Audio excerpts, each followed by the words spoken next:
Welcome back. Today is an important day to remember. Important in so many ways. It's a day of celebration. It is Baisakhi in Punjab. It is celebrated by different names as a festival, as a harvest festival all over India. But in Punjab, it is known as Baisakhi. It is important for our freedom struggle because it is today that something absolutely atrocious and ugly happened on on this day, which is known as the Jallianwala Bagh tragedy. Jallianwala Bagh is a small garden, as we all know, in Amritsar, close to the Golden Temple. Large number of people gathered over there, and there are different versions why people gathered over there. One version is that a Baisakhi Mela was being held, and so there were lots of Hindus, Sikhs, Muslims, all communities gathered as they used to gather every year, and so they were celebrating Baisakhi in that garden. The nationalist version is that people actually gathered over there to protest against the arrest of the two most popular Punjab leaders of those times, Dr. Satyapal and Dr. Saifuddin Kichlu. They were arrested by the government because they were protesting against Rowlatt Act, which was a repressive act passed in 1918. And so the people gathered over there to protest against the arrest of these two popular leaders. I don't want to go into the nitty-gritty of why all this happened, because historians have debated it, and Professor V.N. Datta wrote this book in 1969, which has been reproduced recently after his death. And this was actually one of the first books which documented the history of Jallianwala Bagh. And he has tried to bring out so many aspects of it, and he actually delinks even the spirit of nationalism with the people associated over there. So one can discuss and debate all that. That's a different issue. The point is that General Dyer decided to take revenge from the people who gathered over there for something which happened a few days before, where a European woman was harassed, and some mischief happened, which was not actually so enormous that General Dyer should have got angry, and Michael O'Dwyer, the governor, would have decided to go and kill innocent people because something happened 4-5 days back.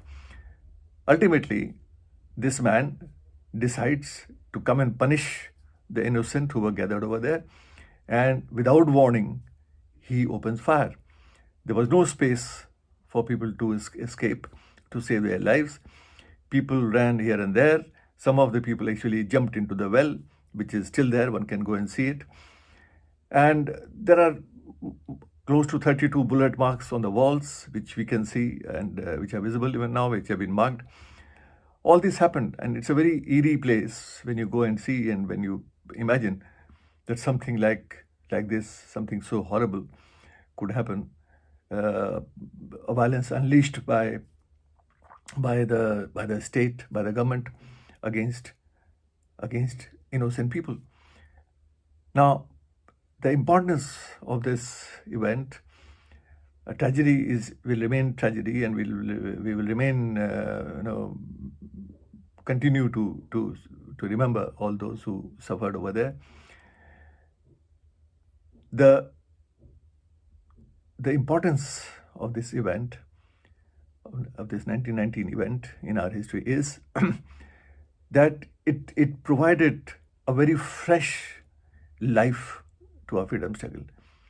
It didn't really remain confined within Punjab. It became a national celebration. Celebration in the sense, a national mourning. People remembered it as a tragedy all over India. It didn't remain within the confines of Punjab. It provided a huge fillip to our freedom struggle. Large number of heroes are associated with Jallianwala Bagh, and historians say that had Jallianwala Bagh not happened, we wouldn't have had Bhagat Singh, we wouldn't have had Udham Singh, because Bhagat Singh was close to 12 years when Jallianwala Bagh happened, and he, after a few months, he went to Jallianwala Bagh with his father and with his family, gathered the blood-soaked soil of the Jallianwala Bagh, kept it in his house as remembrance all his life. Udham Singh later on killed Michael O'Dwyer as a revenge.